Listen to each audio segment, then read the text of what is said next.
All right, Shinto or Shintoism for this comparatively brief presentation. So Shinto is more or less kind of the last of the kind of purely Eastern religions that we'll discuss in this class, unless you consider Sikhism, which we'll do at the end, to be Eastern, which I guess geographically and culturally it is. But Shintoism, certainly the last of our Eastern religions that has a lot in common with Buddhism and Jainism and Hinduism, and the like, as we've covered over the last several weeks together. So Shintoism is unique in that it is a kind of a purely Japanese religion, but as we'll see, it's one that's the practice of it today, and certainly as it developed, fully infused with the Buddhist ideas and Eastern ideas, and dovetails with lots of polytheistic things, and even has correlations with things that we saw with the ancient Greeks when we started this class.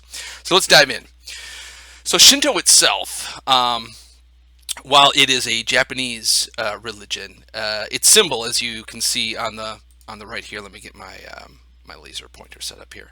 The characters themselves are Chinese, and as such, probably most assuredly points to kind of a mainland origin.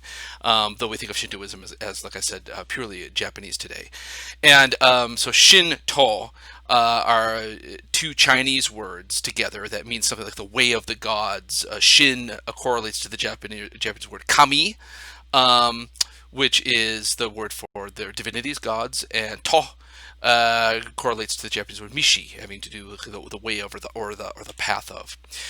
Compared to a lot of the other religions we've been talking about, Shinto is a fairly recent one. It goes back to the 8th century. That would be CE AD.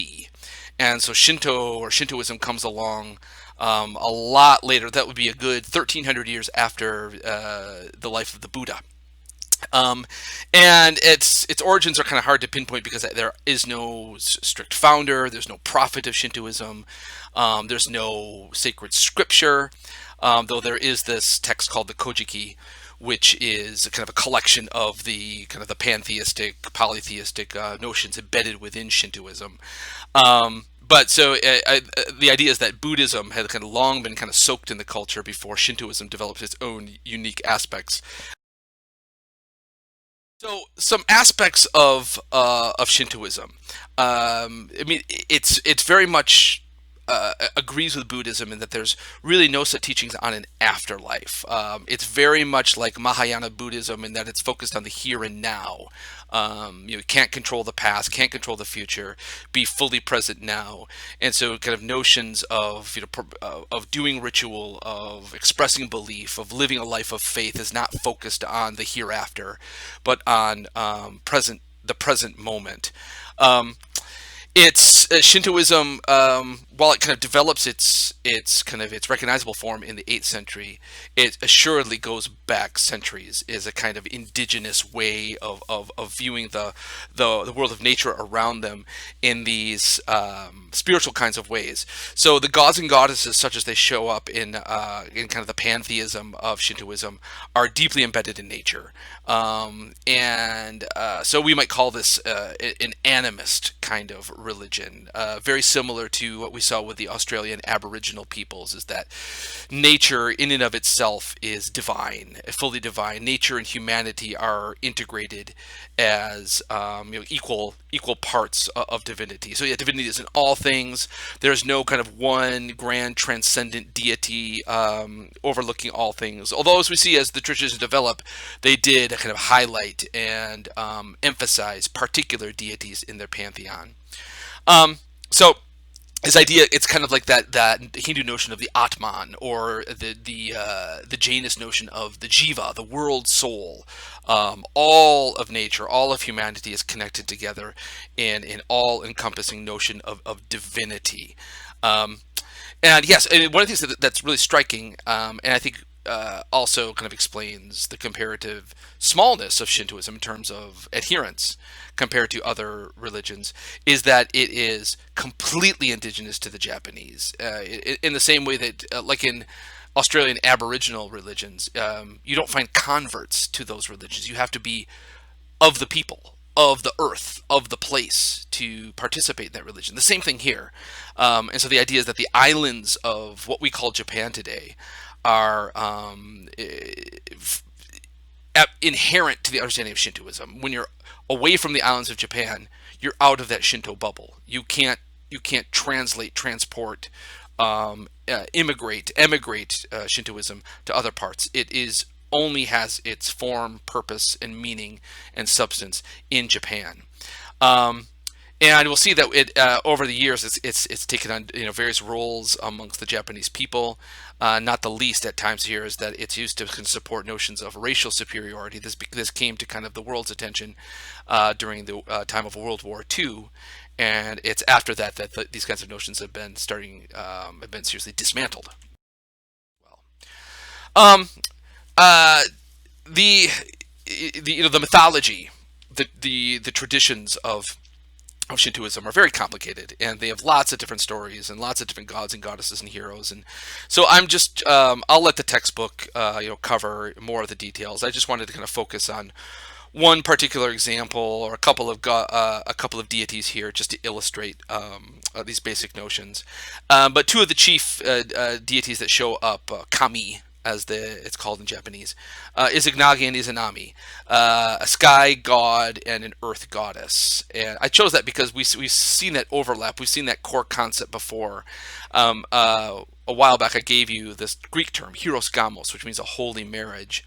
And that's a term that almost always refers to this kind of core pairing in mythologies where you have a sky deity who is almost invariably a masculine god and an earth goddess. The earth is invariably in cultures associated with the feminine. So they come together and they form kind of a core pairing. It's from their children that other gods and goddesses, the earth itself, nature, tend to come from. So I just want to kind of read through some of these stories here, just to kind of give you a little bit of taste of Shinto mythological tradition. So Izanagi and Izanami were the eighth pair of a brother and sister gods, and we've seen that's very common as well, to appear after heaven and earth separated out of chaos. And by standing on the floating bridge of heaven and stirring the primeval ocean with a heavenly jeweled spear, you can see that's what he's doing back here in the back slide. They created the first landmass. So they are anthropomorphic, humanoid deities, but also involved in the creation of. Moving on here. So the two decided that they wished to unite, often interpreted as a marriage between them. But their first attempt at a sexual union resulted in a deformed child. Haruko is his name, or sometimes referred to as the leech child. No later in Shinto mythology as the god Ibizu. And Ibizu shows up a lot in kind of modern Shinto Japanese imagery, and he kind of has taken on kind of a life of his own in his own stories. And so this abomination of Haruko, they set him adrift in a boat. Because it didn't work the first time around. Attributing the mistake to a ritual error on the part of Izanami, who as a woman should never have spoken first, they began again and produced numerous islands and deities. In the act of giving birth to the fire god Kagutsuchi, Izanami was fatally burned and went to Yomi, the land of darkness, a kind of Shinto Hades or hell. The grief-stricken Izanagi followed her there, but she had eaten the food of that place and could not leave. Now, what does that remind you of? Persephone, right? Eating the pomegranate, and so she's doomed, at least in the Greek version, to at least partially belong to the underworld. But in this case, the woman here, Izanami, eats the food and can't leave. She became angry when he lit a fire and saw her rotting and covered with maggots. A horrified Izanagi fled with a host of women, and then Izanami herself in pursuit. After reaching the entrance of Yomi, the land of the dead, Izanagi placed a stone across it, and thus sealing in Izanami and breaking their union. Others have also seen a corollary with this story with the story of Orpheus and Eurydice. If you're familiar with Greek mythology, Orpheus loses his bride or bride-to-be, Eurydice. She dies from a snake bite. She goes down into Hades. Orpheus goes down to rescue her, and Hades says, yes, you can have her back as long as you don't look back at her as you're traveling up back to the upper world. And, of course, tragically, Orpheus does look back at Eurydice and loses her forever. So this might be, again, these stories might belong to a larger body of kind of mythic archetypes that we see around the world. Yeah. So Ibizu, he becomes a kind of a god of luck, a god of fishermen. He's set adrift in the boat, the leech child, and so his story kind of has a happy ending where he's kind of this smiling god of good luck. You see him with his pole and his basket, his creel filled with fish. Same thing again. Here he's outside Ibizu Station. You see a train station named after him, and here he's kind of presented as kind of a jolly, kind of fat Buddha character. So he's kind of a laughing god of good fortune. Um, the story continues. Izanagi bathed in the sea to purify himself from contact with the dead. As he bathed, a number of deities came into being. The sun goddess Amaterasu, which you will see is very important to the Japanese, was born from his left eye. The moon god Tsukiyomi was born from his right eye, and the storm god Susanoo was born from his nose. In Shinto religion, Izanagi's bath is regarded as the founding of Harai, the important ritual purification practices of Shinto. So, visiting a Shinto shrine, for example, usually involves a semi-elaborate ritual purification. There's always a station where you can take a ladle and dip it into a fountain, and you wash your hands and maybe your face as you make your way through a shrine towards the ritual worship. And so it's kind of founded in this story of a god purifying himself, and also a god who becomes instrumental in the creation of the world by giving up parts of his body to make the world more. So, like I said, the sun goddess Amaterasu today is at the center of Shinto worship, and here's where this notion of kind of the divine right of kings came from in terms of the Japanese emperors through the years. And so there's a tradition that she sent her grandson down from heaven in human form to first rule over Japan. Her grandson brings with him three sacred objects: jewels representing obedience and gentleness, a sword, the sword of wisdom and justice, and a mirror reflecting righteousness and purity. So he kind of brings these symbols of just rulership with him, but also legitimized, of course, by being the ancestor of a deity. And so, in Japanese kind of cultural tradition, for many years was the belief that the emperor himself was a direct descendant of the sun goddess. And though, like I said, I mean, that was still around during World War II with Emperor Hirohito.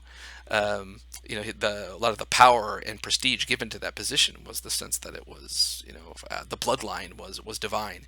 But since the 1940s, this has started to be kind of dismantled and largely rejected in Japan, which is again is very much has a secularist aspect to its culture today. Here's Amaterasu. You can see the sun god. You can see kind of the rays of light emanating from her head, very much like you see on the crown of the Statue of Liberty. It's almost kind of a universal artistic way of depicting connections with light and with the sun. Here you see kind of the samurai warrior, who I believe is meant to be kind of her grandson here, about to be sent down to be the ruler of the Japanese people. And then, of course, the Japanese flag. The notion of Japan as the land of the rising sun. The stark but rather striking Japanese flag, a white field with the bright red sun on it, as a kind of divine symbol, or at least at the very least a nod to their Shintoist traditions and the center of the sun goddess in that. This will become kind of a live notion when we view the film Silence later in this course, and the notion of the importance of the sun as being a divine thing for the Japanese people will become important. How does one go about worshiping the Shinto gods? For the most part, I mean, there are public shrines. That's these beautiful kind of shrines set back in nature. Are very much a feature of the Japanese landscape, and they kind of invite you to take a little journey as you walk through them, and you conduct certain rituals on your way towards the central shrine. For the most part, Shinto practitioners do it from home. You have what's called a kamidana in your house, a small shrine, a kamidana, literally a god shelf, where you might, burn some incense, make a small offering, where you might say a kind of a ritualized prayer. The household gods are seen to be as kind of protectors of your household, and there are elements of this kind of thing that you see, back from in ancient Rome, to aspects of private Hindu worship, as we've seen. Lots of corollaries with this kind of individualized worship. So here's a kamidana here. You have a simple wooden shelf with some ritual objects on it, and some kind of written prayers, and decorations. Here you might burn an incense or leave a small offering of coins or some food, in honor of the kami of the household. Um, Shrines, kind of public shrines outside the home, will often be marked by these kind of striking torii, or gateway, at the entrance, or kind of marking, like I have, as we saw, is one of the key things that religion does. It separates the sacred from the profane, and so a torii is a gate marking your transition from the outside world to the inside world, from the outside world to the sacred world. You cross that liminal, that kind of in betweenness that you pass through. And so, yeah, you see one of these torii gates here, kind of looming out of the water near a Shinto shrine. Japan being an island nation, the nearness and almost the constant important presence of water. Same thing with Greece too. The number of islands and the amount of coastline, water, and the divinity associated with water, the liminality associated with water, again, is central to kind of Shinto and Japanese. So in Shinto worship, it's it's not an exclusive religion. It doesn't. While it might have kind of, there might be this idea that you can only really be Shinto if you are, by birth Japanese. I think that's definitely an idea that goes on. Although, non-Japanese would never be shut out from a Shinto shrine. It is not an absolutist, exclusivist, at least certainly not anymore. No absolutes in kind of Shinto belief either. And so it's not a religion that kind of ultimately claims an exclusivity in the way that our monotheistic religions, which we'll get to, do. But yes, underneath Shinto is the idea that humans are fundamentally good, and that disruption in one's life comes from the influence of evil spirits.